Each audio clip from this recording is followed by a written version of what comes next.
Hello friends and welcome to Smart Coach. Today we are talking about the Bahmani Kingdom. Alright. The Bahmani Kingdom or the Bahmani Sultanate was one of the regional sultanates including the Vijayanagar kingdom or regional dynasties which came up during the reign of Muhammad bin Tughlaq. Alright. It emerged during the later part of the reign of Muhammad bin Tughlaq. Okay. And after Muhammad bin Tughlaq shifted his capital to Devagiri, or that is Daulatabad, he renamed it Daulatabad, he had to face many troubles in the south, and therefore Muhammad bin Tughlaq again migrated to Delhi, right? And after he migrated back to Delhi with his imperial retinue, this new sultanate came up in the southern portions of India, which is known as the Bahmani Kingdom. It was established by one of the able generals and governors of Muhammad bin Tughlaq, that is Hasan Gangu, alright, or Alauddin Hasan Shah Bahman. And it is said that Alauddin Hasan Shah Bahman, before he joined the imperial service of Muhammad bin Tughlaq, he was employed by a Brahmin by the name of Gangu, right? And it is because of this that he retained the name Gangu, right?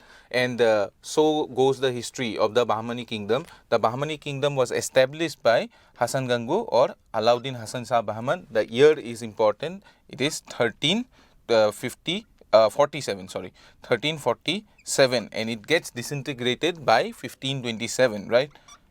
So these are the dates, 1347, and it gets disintegrated by the year 1527. Okay, and for the you see, half of the life of the kingdom, the capital was Gulbarga. In fact, Gulbarga was made the capital of the Bahmani Kingdom by Alauddin Hasan Shah himself. Okay, however, later on, another ruler by the name of Ahmad Shah, he shifted the capital to Bidar. All right. It was shifted to Bidar by Ahmad Shah. Now, as far as the Bahmani Kingdom is concerned, we have to learn about few important rulers, okay, the names of few important rulers, and these are, you see, Firoz Shah. We already talked about Ahmad Shah. Then there is also Muhammad Shah. Muhammad Shah the third. Muhammad Shah the third's reign is important because it was during the reign of Muhammad Shah the third that Mahmud Gawan, let me write down the name, Mahmud Gawan, a Persian immigrant who had come to India. Okay, he had become, Mahmud Gawan was a Persian immigrant who had come to India, and he had become very instrumental in the rise of the power of the Bahmani Kingdom, and he began his service during the reign of the ruler Humayun. Do not confuse it with the Mughal ruler Humayun. This is a different Humayun. Humayun belongs to the lineage of Hasan Gangu or Alauddin Hasan Shah. He was one of the rulers of the Bahmani Kingdom. He began his career during the reign of Humayun, and it reached, you see, Mahmud Gawan's career reached its epitome during the reign of Muhammad Shah. Okay, Muhammad Shah the third. It reached its height during the rule of Muhammad Shah the third. And Mahmud Gawan is very important, okay, from the perspective that it shows the conflict that was between the Afakis, Afaqis. I will explain what the Afakis are. Afakis and the Deccanis, Daccanis. Now, the Afakis was the name given to those immigrants who had come and settled down in the southern portions of India. Okay, immigrants from Turkestan, immigrants from Persia, okay, immigrants from Iran. All of these immigrants who had come into India and who had settled down in the southern portions of India and who had taken up important administrative responsibilities in the southern sultanates, all right, these were known as the Afakis, and the Deccanis were the indigenous Deccani, you see, element within the court of the southern Bahmani Kingdom, okay, and there was a conflict between the Deccanis and the Afakis, okay, they were constantly in conflict, all right. So it is important to note that Mahmud Gawan, being from Persia, he was also an Afaki, all right, and therefore the Deccanis conspired against him, and the Deccanese got him killed by Muhammad Shah III. Okay, Muhammad Shah III, his ears were poisoned by the Deccani faction of the Bahmani kingdom, and Muhammad Shah III, he got Mahmud Gawan executed. Okay, and this is a very important point of time during the Bahmani kingdom. All right, because after the execution of Mahmud Gawan, we see that Bahmani kingdom starts to disintegrate. All right, now as far as Mahmud Gawan is concerned, there were certain administrative changes he had made. All right, so he systematized the administration, he also systematized the economy.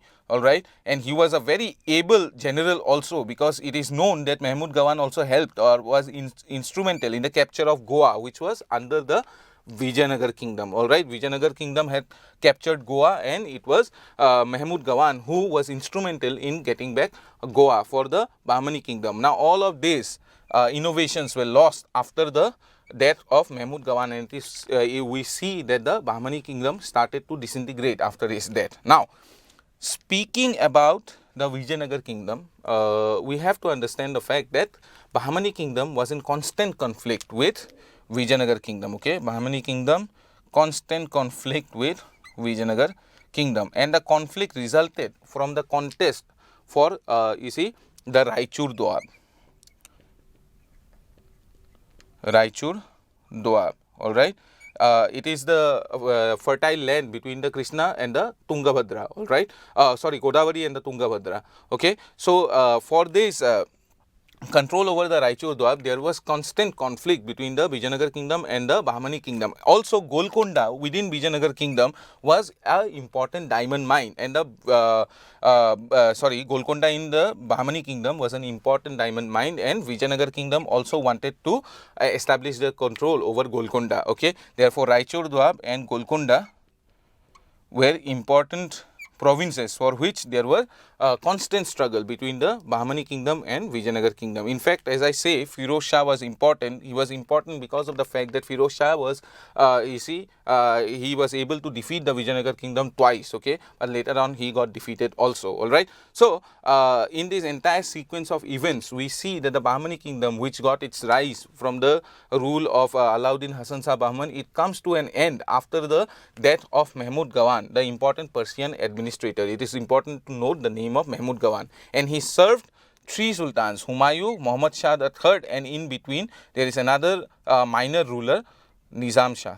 All right.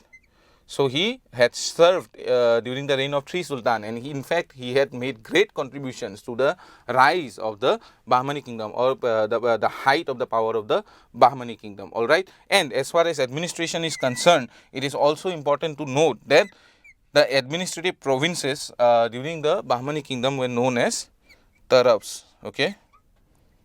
So it is also important to note, and Hasan Gangu had you see divided his state into 4 Tarabs. All right. There were 4 provinces within the Bahmani kingdom. Now, although from an exam perspective the Bahmani kingdom is not very important, but it is important for us to understand the later history of the southern portions of India. All right, because when we are talking about the Mughals, we also have to look into the Deccan policy of the Mughals. Okay, the conquest of Ahmednagar, Bijapur and Golconda. Now, where does Ahmednagar, Bijapur and Golconda come from? They come from the disintegration of the Bahmani kingdom and parts of the Vijayanagar kingdom. Okay, so Vijayanagar kingdom, Bahmani kingdom, they disintegrated into the important provinces in the south. They are known as Bidar, Berar, Ahmednagar, Bijapur and Golconda. By the time Shah Jahan initiates his Deccan policy and annexes Ahmednagar, Bidar and Berar had been extinguished, okay, and had been incorporated into the Ahmednagar, Bijapur and Golconda states, okay. Therefore, Ahmednagar, Bijapur and Golconda becomes important parts of the Mughal, you see, Deccan policy, and it is again taken up by, after Shah Jahan, it is taken up by Aurangzeb, and it is Aurangzeb who annexes both Bijapur and Golconda. We have talked about the annexation of Bijapur and Golconda in a separate video which deals with Aurangzeb's Deccan policy, and it is because of this relationship with the Mughal Empire, it is important for us to read at least something about the Bahmani kingdom. Although questions are scarce about the Bahmani kingdom, it is Vijayanagar kingdom where you have to put your best efforts in, because Vijayanagar kingdom has certain great rulers, okay, who are important, and whose you see, the architecture of the Vijayanagar kingdom is also very important, and you have to talk about Krishna Deva Raya and the very vast literature that you see existed during the Vijayanagar kingdom. So those things also you have to look into. Now, speaking about literature, we also come to the understanding that it was during the Bahmani kingdom that Athanasius Nikitin,